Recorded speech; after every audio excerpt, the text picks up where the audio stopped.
Creating curb appeal really makes you feel better about your home. My wife wanted to upgrade the look of our home from the street and decided that flower beds would do just the trick. However, to match the shutters, we wanted something in black. Enter the Shou Sugi bond technique. This is an ancient technique of charring wood to give the wood more rot resistance by carbonizing, aka burning, the exterior. It also looks really cool. The first step was to prepare the area by leveling the ground and finding out the rough dimensions needed for the timbers. After that, I went to work measuring and cutting the 4x4 posts. The design was to overlap the corners just like a log cabin.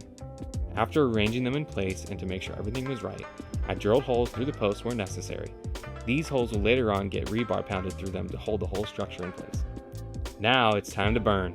Using an inexpensive attachment to a propane tank, you effectively create a large torch. I wanted everything to be very black, so I burned the wood until it was completely charred. Since the burning was for rot resistance and aesthetics, I torched all 4 sides of the post. Learn from my mistakes. After you're done burning, immediately douse the wood with plenty of water. I made the mistake of not doing so and found that the wood had smoldered on the ends significantly enough where it burned away a portion of the post.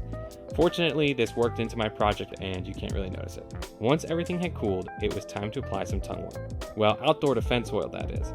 I really want these beds to last for a long time, so that's why I decided to use outdoor defense oil. The oil is made with 100% natural ingredients and does a few things, like helping locking in the charring so it doesn't come off on everything, and also the oil soaks deep into the wood, further giving it resistance to moisture and rot. I applied the outdoor defense oil in heavy coats with a brush. Each coat was soaked in before I applied the next. All in all, I applied 3 coats to all 4 sides of the post.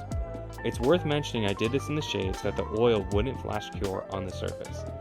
Now I let the post sit and rest to let the oil cure. Once the oil had a couple of days to cure, it's hot out here so that happened pretty fast, I installed the posts. I secured them with the rebar and they were ready for planting. In my opinion, my wife was right and this simple project added a lot of curb appeal to our home. What do you think? For now, I'm just going to keep looking for things that can do this same technique too around the house.